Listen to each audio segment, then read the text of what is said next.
Today's talk is on AI and nephrology. I'm Mel Speisman. So today, kidneys. Now we're going to do nephrology and hypertension.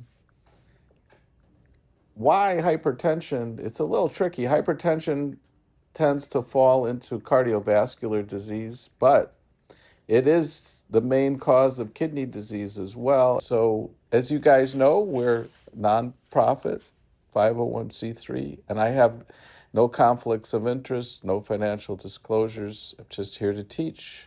You guys really like when there's a case integrated into the talk. So I've been going out of my way to make sure there's some cases that fit into the talk. So the first one is a 69-year-old man who comes to the emergency room here with left arm and left leg weakness. Not surprisingly, the MRI reveals a stroke. But when patients have stroke, we want to think about why did they have it, not just treating them and rehabbing them. You don't want them to have another stroke. So stroke tends to fall into either being hypertension as the mechanism or AFib. And you can tell based on the location of the stroke whether it's hypertension or AFib, because hypertensive strokes tend to be in the basal ganglia, whereas AFib strokes tend to be in the cortex of the brain. So this MRI showed a basal ganglion stroke. So that tells us that hypertension is the reason or the mechanism of stroke. So the real question is, what can we do as physicians to prevent a stroke using AI? Now that we have this tool, can we use it to help prevent a stroke? And the way that it would help prevent a stroke would be finding the hypertension before the patient has a stroke. They refer to hypertension as the silent killer, meaning patients are completely asymptomatic and walk around with really high blood pressures, and then they come in unexpectedly with a stroke.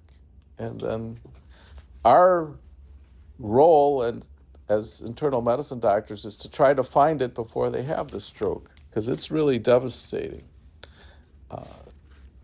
So what's exciting is that just in the last month, there is now, through the Apple Watch, the ability to use the watch as a tool to detect undiagnosed hypertension.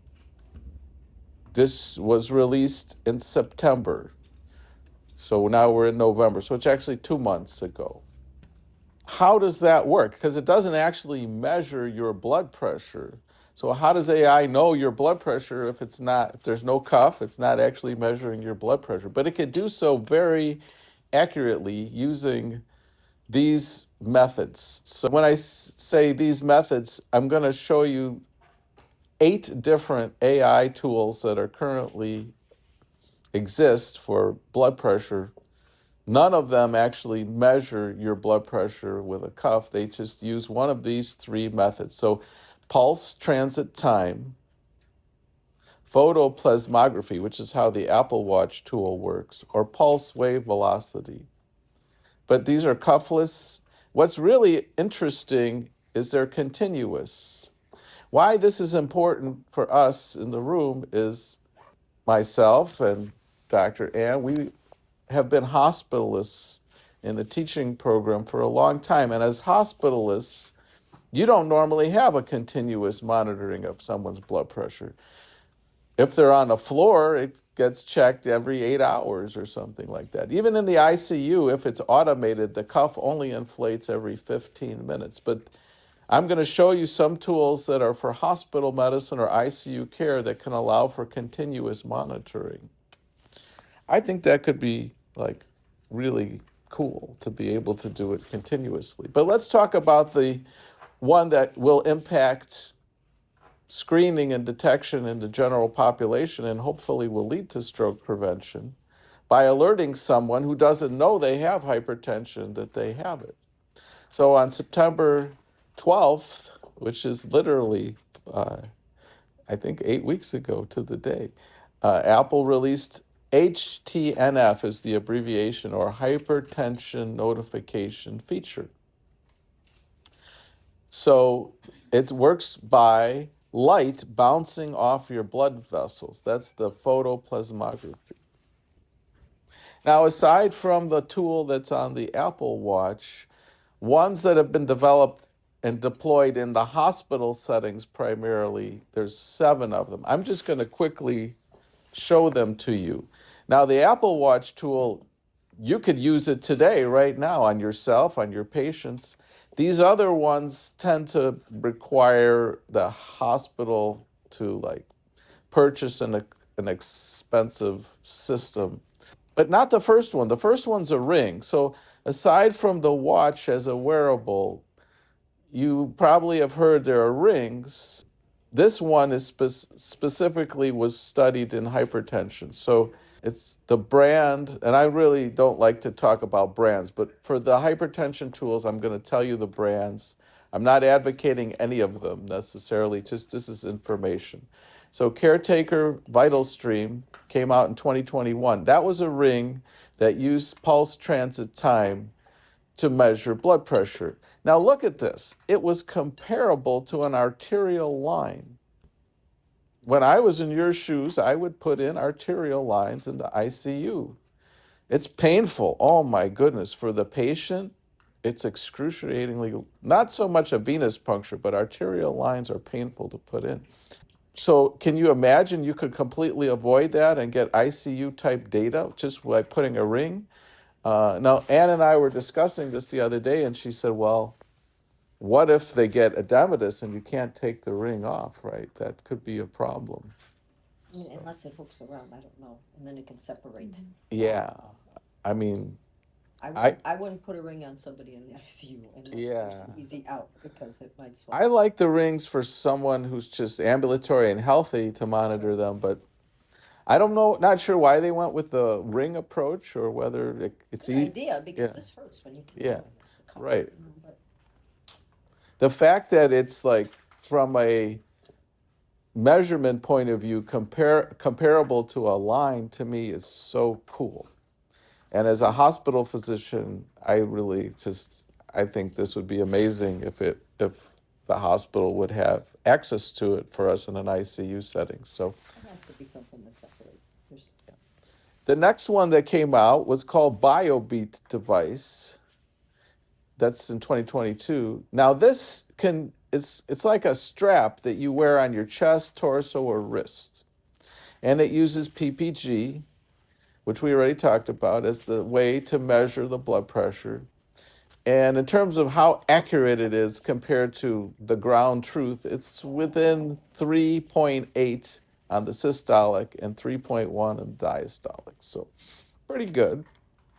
It said the best outcome was used in a clinical set in an inpatient setting. Again, other than this Apple Watch tool, most of these have been studied more in the hospital setting, which I think when you're a resident doctor, you're mostly doing hospital training. So all this applies to your day-to-day things that you see. Now, the next one that came out was in 2023 called Pyramise. Now, this was not relevant to internal medicine, so I'll briefly mention it was for neonates in that neonatal ICU. And it was to the level of 0.8 on how accurate it was. So not commercially available outside of the NICU. And then Simple Sense, this was one that anyone could use. It's a chest-worn cloth device, and it has multiple parameters. But all these tend to use the same method of measuring blood pressure. It says that came out in 2024, but it was only been used in trials and it was costly. So one more is called Cardi, not Cardi B, but Cardi X. It's a wrist worn. It uses pulse waves via PPG and ECG to monitor the blood pressure. There's one more that's out there called Live Metrics Live One, also a wrist wearable, and it was the accuracy in healthy volunteers in an ICU setting was zero point 0.7, like on how accurate it was compared to their real blood pressure. So that's amazing, like how good it is. And then the high-low bracelet, Actia high-low bracelet, that was in this year, 2025, uses PPG and pulse transit time to measure. So there are a lot of devices that have been developed. This last one, the bracelet, only costs $250. So just be aware that if you have a patient, whether it's in the hospital or outside of the hospital, there are AI tools, there are many now, that could continuously measure the blood pressure. So if you wanted to use it yourself or on one of your patients, you can either do a watch or a ring for a reasonable cost. A significant percentage of Americans own a smartwatch. So with almost no effort, you could just start doing this right now in clinic today, if you have clinic today. So I'm moving on. So still in the nephrology category, so in the MixApp book, besides hypertension and the classic kidney diseases, electrolyte disorders are considered in the nephrology category. So we're going to talk just briefly about how hyperkalemia, as it relates to chronic kidney disease, can be detected using artificial intelligence. Now, if you were at my cardiology talk here, I mentioned that you can use computer vision to look at an EKG, and it could detect things that maybe don't have to do with the heart, like anemia or chronic kidney disease or diabetes. Well, it can detect hyperkalemia, but we actually can detect hyperkalemia, right? If we saw peak T waves. But even before it gets that bad, because AI can see patterns that the human eye cannot see, it can alert you to hyperkalemia. So this was just published, well, no, actually, this was published a year ago in the Journal of the American Society of Nephrology. It was called Validating Non-Invasive Detection of Hyperkalemia Using AI Through an Electrocardiogram in high acuity settings. So again, it would apply to hospital medicine. And area under the curve, pretty good. Like, I like to see numbers in the 90s, 0.88. It's pretty close. Sensitivity, specificities in the 80s. Not, I mean, for a first try, not too bad, I guess. So what was the conclusion of this study? That you could use AI to look at your EKG to demonstrate whether or not you just quickly, let's say it was a code situation, and you're not going to get the lab back instantaneously. I mean, how many times do we in our code thinking try to determine should we treat for hyperkalemia, right? It's always in our thought process. So you could, if you had the ability, you could do the tracing during the code. If you could then have AI read that tracing acutely, you would know instantaneously, is there hyperkalemia or not? And the thing that's noteworthy in this study is it has a really good negative predictive value. It's a good rule out tool. Like, acute setting, got to know right away, before the labs are going to come back, you could rule it out. It did have a low positive predictive value, so maybe not the best for ruling it in, but definitely helpful for ruling it out. Now, October of 2025, which was just a few weeks ago, another study on this, AI and hyperkalemia, evaluating immediate potassium lowering on mortality. Role of artificial intelligence in reading the EKG for predicting mortality. So in this study, which is just the late, like, you can't get later than this, it's just literally a couple weeks ago, AI was useful for detecting hyperkalemia on an EKG and reducing mortality risks. So I'm excited about this. I think this is, we're going to be speaking in a few weeks. Anna's going to be talking about how to use AI to look at the EKG and see things that we discussed. We have a talk in Paris coming up. So this is where things are at now, is using computer vision to look at an EKG. We can get an EKG so fast. Sometimes it's done in an ambulance. If we can look at that EKG, we can find life-threatening things very quickly before blood is even sent to a lab. So the potential here is just really amazing. So let's go and do another case. A 68-year-old woman was admitted for pneumonia. She's receiving IV antibiotics. Her creatinine was 1.4, and 72 hours later it went to 3.1. So that's acute kidney injury. But the question again, like with hypertension, is there a way now that we could use AI to prevent this from happening? Well, there must be, otherwise I wouldn't have made the slide, right? So New England Journal of Medicine, as you guys know, about a year and a half ago, has a separate version that's just AI papers. And this one was from February of 2024, so last year. It's almost 2 years old. And this looked at a tool that's would be available today to everyone in the room. Like you could go out of this door and use this right now because it's on Epic. It's on Epic. Do you guys use Epic? You could go out of the door right now and use this right now. So it's not like, oh, this is a theoretical thing. What I'm teaching you today, you can use in clinic with the watch because many people have a watch, and you could use this on Epic when you walk out the door. So you could do it. It's not just, we're not just like theory. This is usable right now. This study looked at the Epic tool. Now, I'll just say, no disrespect to Epic, most of the Epic tools don't perform as well as the AI tools that are being developed now. But it's a good proof that it would work. I'll just tell you and show you that there are many other similar tools that might be better than what you have access to in Epic. So the case I gave you was hospital-acquired kidney injury, or HAAKI.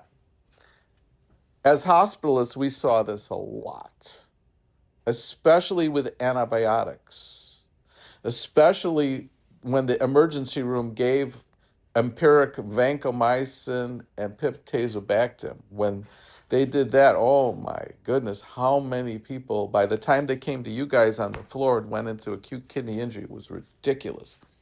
So the case I gave was somebody that got antibiotics, went into acute kidney injury. We tended not to be, none of us here in the room tended to be the ones responsible. It was actually happening from the emergency room. But how could AI prevent that? So basically a machine learning model, this one's built into Epic, it will tell you the risk of developing acute kidney injury from the moment the person's in the emergency department, which is when we're trying to intervene before they go into AKI. This was done prospectively, and it was done between 2022 and 2023. And they had a lot of patients. They had 39,891 patients. Now, for this tool, the one that I said you have access to right now, area under the curve was only 0.77. We like numbers in the 90s. So it could tell you 48. So let's say you're seeing the patient now. They just came to you from the emergency room. The tool, if you used it now, would predict whether 48 hours from now, are they going to be in AKI or they're not going to be in AKI. And so that was 76 or 0.76 area under the curve. And positive predictive value, 88%. Not a great sensitivity. So the people who did the study were just testing the Epic tool. This wasn't funded by Epic. It wasn't, an industry study. This is just people like us testing the tool. like you were doing informatics last year at Cook County, you could have tested a tool like this, and that would have been an informatics project. So the takeaway from this study was it was just okay, and so like I'm not excited about using the Epic tool because it was just okay. But it did provide early identification of those at risk for AKI. It shows that this is called clinical decision support, what we're discussing, that could provide clinicians, warn them about someone at high risk for AKI that they may have otherwise missed. So it's a predictive model. Now, that's only one study. I'll just tell you there are good tools, not necessarily the one I showed you, but there are good tools you could use. So I think as like we get to pick and choose what medicine or drug we want to prescribe for a problem, right? If somebody comes to you with heart failure, you're like, okay, we want ACE inhibitor, we want beta blocker. We decide, right? Well, in the same way, you could decide what tool you're going to pick to use to prevent kidney disease. So this was a really nice systematic review and a plug for our research lab. So Ann and I mentor residents in our virtual research lab. You're welcome to join. I'll show the contact information at the end. But we do projects like this one, and this one was a review of all studies for AI and acute kidney injury, all the tools that are available. And they found, this is amazing to me. I showed you one paper. There are 4,816 papers on AI tools for acute kidney disease. These are all different tools. So this was from a PubMed search. So if you pool all the data on it, you could see the numbers are similar. Area, 0.82, 0.78, so not in the high 90s. So conclusion, most validated models they're calling this performance well. So I think we still have some work to do in the realm of improving tools for AI and AKI. They perform well at AKI onset, severity, complications in hospitalized adults. So just be aware that the tool exists. You could use it. It's not like a stellar tool, but it's there. Another case. So we talked about hypertension. We talked about acute kidney injury. Now this is an 82-year-old woman who has chronic kidney disease. GFR of 9.7. What could you have done to prevent it from getting to 9.7 using AI? So this was besides the New England Journal, the other journal that's really highly regarded is called Nature. And so they have one for artificial intelligence in medicine called Nature Publishing Journal. That's MPJ Digital Medicine. And this was a trial on a chronic kidney disease tool. Now, the thing that's interesting that hopefully you'll be like, how is this even possible, is the way it worked is it looked at a picture of your eye, a retinal photograph. So even in, I'm sorry to interrupt, even in non-diabetic patients. In a yes, right, for non-diabetic patients, right. So the original work on AI and kidney and AI and medicine was for diabetic retinopathy, but there's a field that has emerged called oculomics, and basically you take a photograph of your patient's eye, retinal photograph, and you could do that in the primary care office, and AI will look at the photograph and see diseases that are not even eye diseases. And so in this case, it could tell whether or not the patient has chronic kidney disease. It does so by looking at the blood vessels. So in this study, they developed a tool called RET-CKD, and it would predict, let's say you don't have kidney disease on the labs today. Labs don't look too bad. It could predict whether or not you're going to have kidney disease. This study used deep learning algorithms. They trained it on 158,000 images of patients' eyes or retinal photographs. And they combined clinical factors. They then had internal and external validation. The people that are doing this work are in the UK. And the UK has a data bank called the UK Biobank. And you can actually get access to this data. Like as an informatics expert, you could just get access to the UK Biobank and do a project with Anna and myself. I hope you do that. Yeah, for sure. That would be great. So they published this in the Lancet. So the Lancet is a British journal. So it's called Lancet Digital Health, is the British AI journal. And it was AI for chronic kidney disease detection. Now, what they start with is the idea that screening for chronic kidney disease is challenging in a primary care setting, even in a high-income country. So there's an AI deep learning algorithm that could detect chronic kidney disease from a retinal image. Now, this one was just for chronic kidney disease. This one was specifically for diabetic kidney disease as well. So this was also published in Lancet Digital Health. So this first one was this was original one was in 2020, but this one was in April of 2025. So the UK Biobank projects have been going on since 2020. Here's another case. This 34-year-old woman has hematuria. She has a flu-like respiratory illness. She has had several episodes of hematuria in the past 1 year, but CT scan shows no stones or masses. A final diagnosis was made by a kidney biopsy. Now, let's say you don't know what this is. Then I helped you out because this might be a scenario that you would see on the board exam.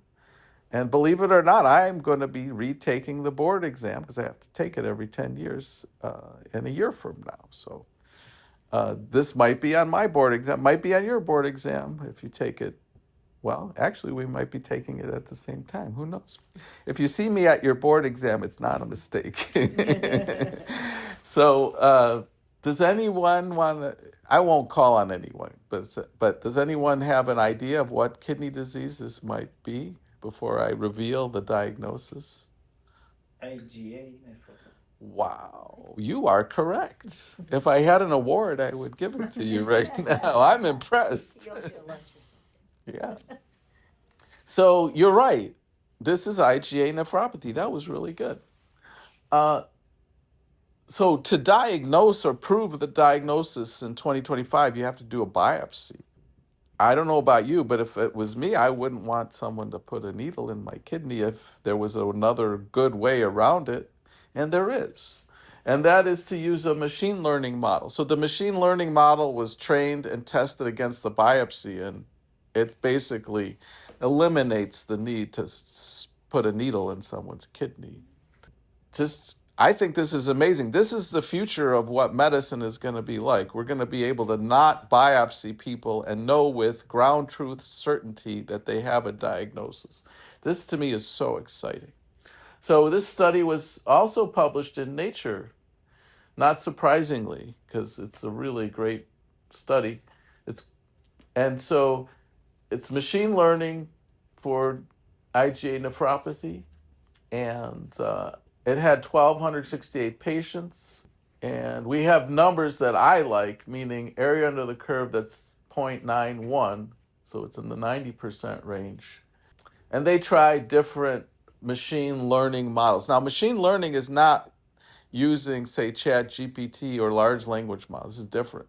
So they compared XGBoost and Random Forest, and those are obviously better than something like logistic regression. So point is, you can use machine learning, and they found that the predictors that were the best were age, serum albumin, IgA, obviously, urine, red blood cells.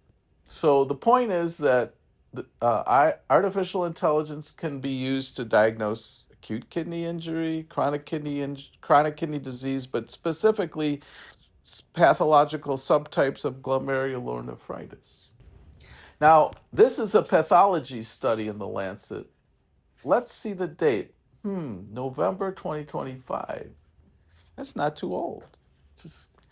So in the pathology world right now, they still have to look at biopsy, real tissue on a slide. But you have probably heard me say this at some of the other talks, that what's happening is the pathology world is trying to go digital, just like radiology is all digital now. Like when we used to teach, we would have to put a film up and you would look at a film on a board. Now, no, there's no film and there's no board. It's just digital. Well, pathology is still in the Stone Ages, and they're trying to do what radiology did, a decade ago. They're trying to digitize everything. And once you digitize it, then AI can look at the biopsy and tell you the diagnosis. So it's true in glomerular nephritis now. It's been validated in multi-center trials that AI can read the biopsy. So what about for polycystic kidney disease? It could be used for diagnosis, risk stratification, and therapy. These AI-enabled tools. Now, this is from October of 2025. You're like, why are you bringing up old stuff already? It's AI-enabled tools, particularly deep learning models, convolutional neural networks, so that's the tool we use to read images, convolutional neural networks. When you read, AI reads an image or an x-ray. So it can be used then to look and measure the total kidney volume, the segmentation, and it outperforms anything else that's out there right now. So not as good, it outperforms. So it's like going to be a very useful tool for this disease. So now today's November 11th. Okay, it says on November 11th. So on November 7th, that's 4 days ago, the American Society of Nephrology issued their statement on using artificial intelligence for kidney care. So this is really cutting edge. The nephrologists put this out 4 days ago. So I'm going to just kind of give you the bulleted points. What are the take-home messages? The first one is that for CKD, this reliance that we have on GFR is just not good enough anymore, that we need to start using AI in our diagnosis and treatment and not just rely on GFR. And so, for example, there's this ClinRisk model that uses lab data repositories on 5.8 million individuals and can predict CKD progression with only a CBC and metabolic panel urine albumin creatinine ratio with an area of the curve of 0.88. Now at Wake Forest, they are using this TravVis tool. So they implemented this. Wake Forest is a large academic medical center in North Carolina. So it was a visual clinical decision support system. Now, this was published in the Journal of the American Medical Informatics Association. We are actually, in a few months, going to have the journal of our organization, the American College of Artificial Intelligence in Medicine. But this was for precision management of chronic kidney disease. So why would you... So this is a good example of informatics. So why would you do this? Because studies show that physicians don't follow guidelines well. So the nephrologists have these KDIGO guidelines, but doctors have a hard time adhering to guidelines. So AI models are able to improve, for example, making sure the patient got, the urinary testing, or that the prescription of the guideline appropriate drugs were given to a patient with CKD.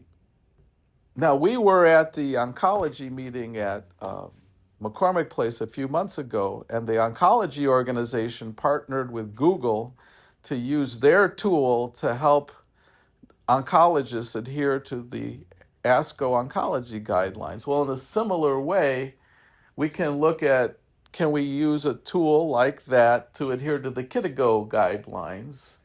And they compared ChatGPT as the AI tool, or DeepSeek or Gemini, and these were then used this was a study about nutrition. obviously chronic kidney patients have to be careful with their diet. And this was a study on dietary recommendations for patients with chronic kidney disease. All right, I'm going just to make it a little more engaging, I'm going to take a survey. How many people think that the Google product Gemini was the winner? You could raise your hand if Google was the winner. Remember, the Oncologists Association, ASCO, made their tool with Google. How many people think the Chinese product DeepSeek was the winner? Wow, I'm not fooling anybody. So we're trying to compare which So one. the winner was, yeah, so we basically had each of these tools make a dietary recommendation according to Kiddigo diet. Well, not surprised. I'm deep into all this literature. I'll just tell you straight out. Most comparative studies on things show that ChatGPT tends to win compared to the other tools. Not that I'm promoting anything in particular. I'm just telling you what the studies are. And it doesn't matter if it's in nephrology or some other thing. So Ann and I use ChatGPT almost every minute of every day, if not every second of every minute of every day. So if you want, we can help you and how to do that for medicine or patient care. That's part of what these sessions are supposed to be about. All right, so adhering to guidelines, still on that topic, there's something called RAG. Now, you guys are using RAG, but you don't know it. And RAG is retrieval augmented generation. We first learned about this a year ago at an AI conference in Orlando. And so the idea is a large language model like what I mentioned to you will search the entire internet, but the entire internet isn't scientific information. I could post anything I want on the internet, and then ChatGPT might quote some nonsense that I make up, right? So you kind of have to be careful as a doctor to use a large language model if it's sampling from the internet. So academic physicians like us decided, well, we need a tool that takes ChatGPT, but only gets it to the evidence, not the general internet. And that tool is called RAG, or Retrieval Augmented. Now, why do I say that all of you are using this? Because I surveyed you guys a few months ago, and the entire room, every resident in this program, raised their hand and said they were using open evidence. 100% of MacNeal residents said they were using open evidence.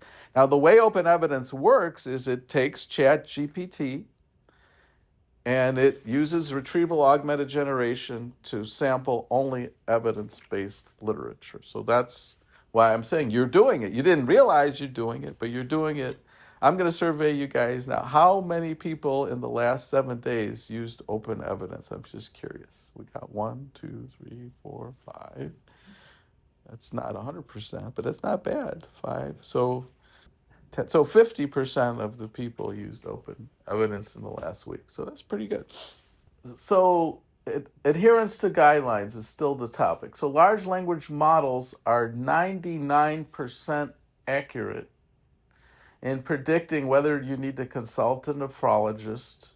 They're very helpful for diagnostic reasoning of complex cases. If you use it with RAG, it answered kidney disease questions. Let's say, like, the nephrologists have a NephroSAP, like a MixSAP for nephrology fellows and attendings. It got 98% correct. I'll just tell you, humans don't get 98% correct. So, and then RAG enabled, but this is with RAG, right? And then RAG enabled guidelines aligned with recommendations in Kiddigo. So the point is, if you use a tool like Open Evidence, which is a ChatGPT with RAG, you're going to have 98 to 99% accuracy, which is far beyond what a human is capable of.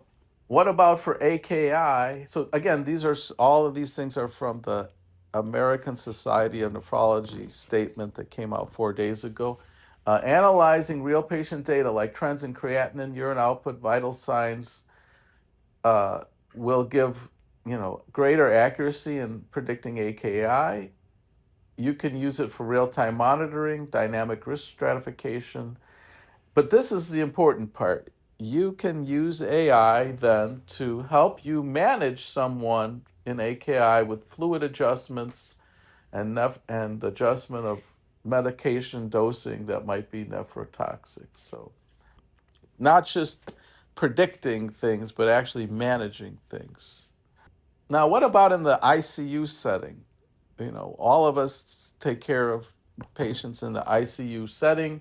Many of them have renal disease or chronic kidney disease. Some need to have urgent dialysis. AI can be really helpful if you input the fluid balance, the electrolyte levels, and their hemodynamic numbers, the timing of when to do dialysis, because they can really become hypotensive in the ICU setting and not tolerate dialysis. So this reinforcement learning model could be effective in tailoring dialysis prescriptions to a patient's individual needs in an ICU setting, preventing hypotension.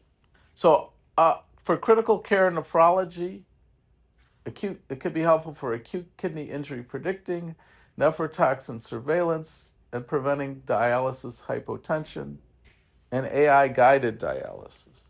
Now, I'll just tell you, it hasn't really been used yet in dialysis care in practice, but in research it has. So it's useful in predictive modeling, treatment optimization, and decision support. Now, this is a really good use case is, patients with dialysis have anemia. And obviously we give them something like erythropoietin. And deciding on how much to give and when to give, AI can be useful in that regard. So there have been several recent publications on using it for anemia management as a decision support tool on the precise dose of the EPO stimulating agents, and that using it as opposed to not using it led to significantly improved hemoglobin target rates and reduced medication use and even a cost savings. So, not giving the medicine when it wasn't needed and better. But most important, the thing that I care about is it improved the patient's outcome.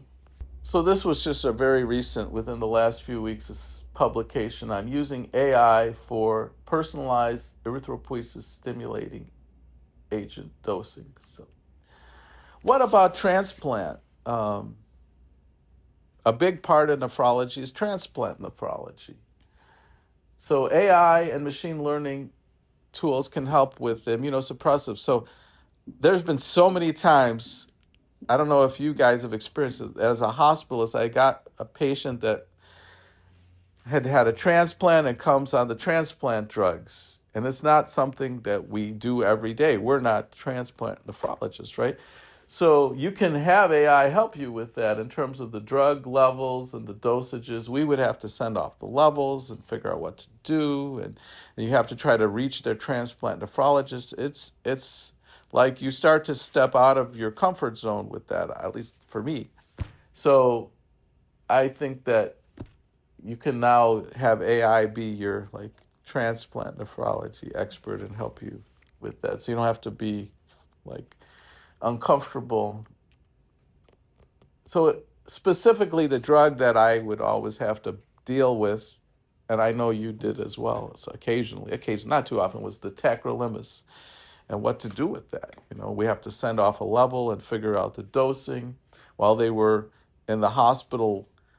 If they're in the hospital here and if you don't have a transplant nephrology program at your hospital, now you're having to wait to get input from their doctor on the management. So I covered a lot of new information. Most of this is just within the last few weeks, but this is exciting times. AI is now really impacting nephrology as a field, as you could see. And so what can you take home from the talk today? I'm going to disclose that AI generated this image for me. It's the only slide that was AI generated. I don't know. I thought it was kind of interesting. It's a home, and then there's a heart, and then there's a sun. All right. So AI can screen for hypertension. Specifically, you could use it today on yourself or your patient if you have a smartwatch. You just have to install the app called HTNF, or Hypertension Notification Feature. Also, you could use the tool in Epic right now when you go out at that door to help you with prediction of kidney injury. Just be aware that it isn't the high 90s like we like to see, but it's better than nothing. And that AI could be a screening tool for kidney disease just from a retinal photograph. And that if you had a clinical picture like I gave you of someone with IgA nephropathy, and the next step is biopsy, you could actually legitimately avoid a biopsy and be as good as the biopsy using a machine learning tool. And that what you're going to see in your career soon, coming soon to a theater near you, is going to be using AI in dialysis care. And whether it's deciding on the prescription for dialysis or the transplant management for dosing of tacrolimus. So this is how to reach us. You could send me an email. More importantly, which you failed to do last time, is you got to go on our website, American I College, just did that now. AIM.org. You could do it while you're in the room because you're going to be busy when you leave. And you just become a member. It's free as long as you're a resident or a fellow. So you're going to be a fellow soon, so you're still going to be free. Great. Yeah. And if you happen to find this interesting and you want to really go to the next level on all this, you can come to our conference. It's going to be in a year from now, roughly 11 months or something like that, at McCormick Place in Chicago. Save the date, the 8th and 9th, of Friday and Saturday. And that will also be free for you if you're a resident or a fellow or a student, one of those three categories. All right, so this is where we open it up for questions. And it doesn't just have to be about nephrology. It could be about anything you want to talk about. It could be a therapy session if you want to have a group therapy or whatever. So anyone want to shoot out a question? So probably just more of a comment about recent experience on AI. I'm not very used to using AI when it comes to clinical decision tools and supporting management. And I tried to do it recently. It didn't go so well. We had a case of a patient who came in with suspected pulmonary embolism. We got an EKG and it was showing the classic S1 QT T3 MacNeal sign. According to some diagnostic accuracy studies, specificity of this test, of this finding could go up easy above 90%. So we used OpenAI to see if this was what was the likelihood of this was actually based on this finding. And we were surprised that the result was that according to, was it Open Science, David? What was it? Open Evidence. Open Evidence. So they said it's not as specific. And the citing article for that claim was a New England Journal of Medicine article, which was a review article. So we went to the article, and we went to the site that was saying that it's not as specific. We went to the citation of that article, and it was a 1986 article that was showing no diagnostic accuracy analysis supporting that it was non-specific. So at that point, I realized that this is a very powerful tool in many situations, but it's not providing the kind of the key part of the story, which is a critical analysis of evidence. That was my experience. There is just like this filtering down process that might miss sometimes I think one of the most important aspects of evidence, which is a critical analysis of all that information. So by the end, we consider the patient to be at a high risk of PE based on all the full picture. But if we just use the AI model, it was actually a low risk patient. So that was just my. Thanks for sharing that. Yeah. So the takeaway on PE is this: that AI is obviously being deployed in radiology departments, and there's a tool for PE detection, and what's the tool that's made and deployed, it's basically just they call it operating in the background, meaning you don't have to order a PE protocol test. It's just kind of looking at scans that were done for any reason and trying to detect whether or not there's a PE. So, but that wouldn't help in your case if no scan of any kind was done. But AI is helpful, and it's being deployed for PE detection so that it doesn't get missed.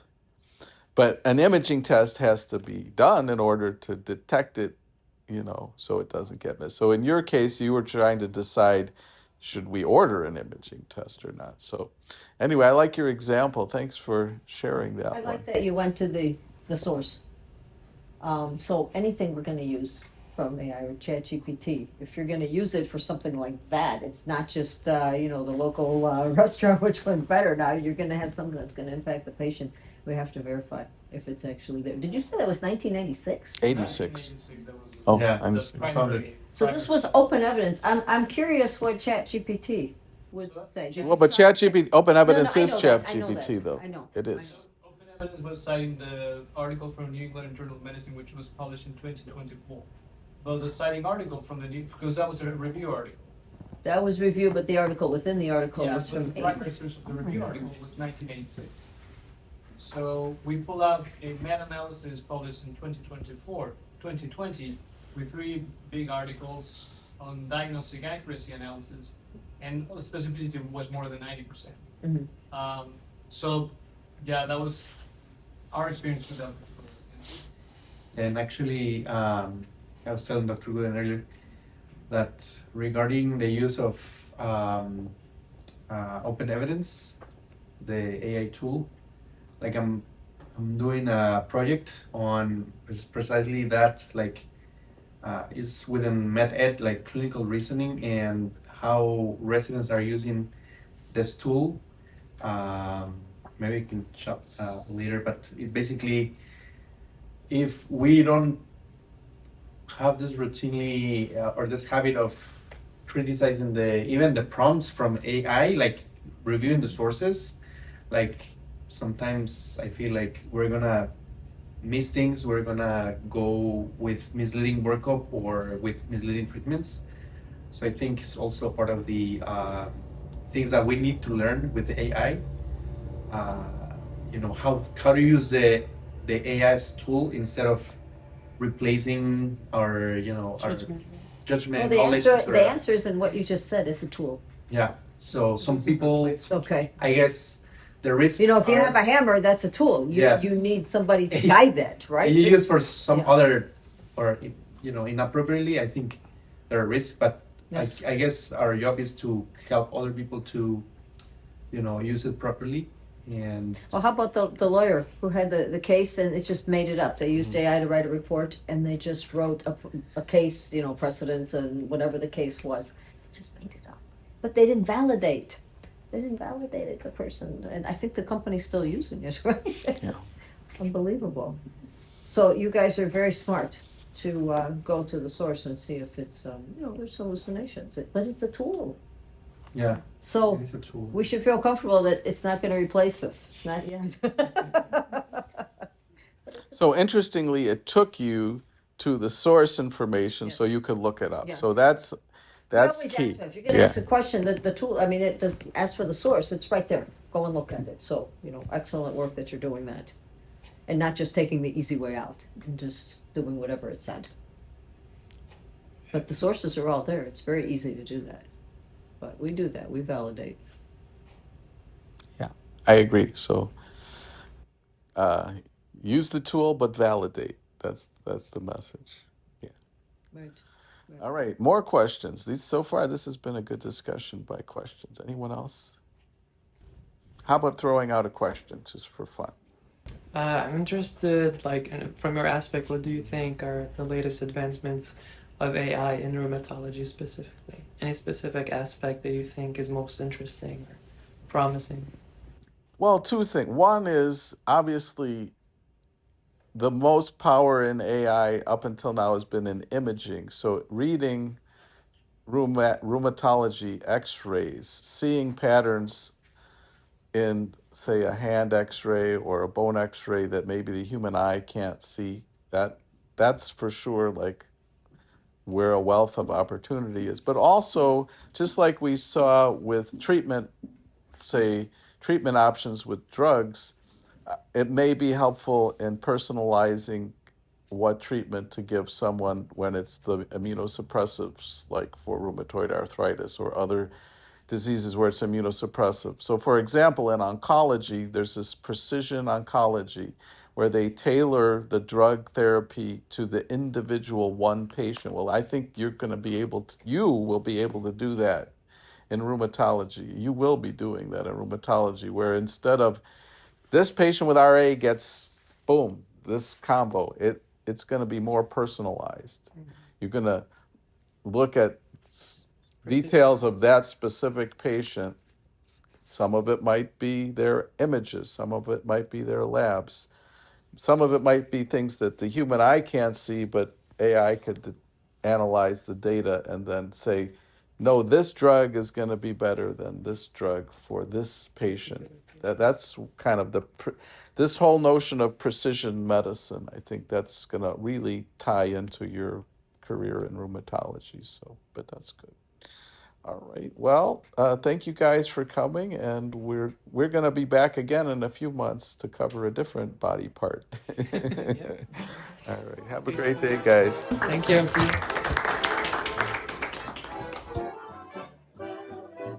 Hey everybody, John here.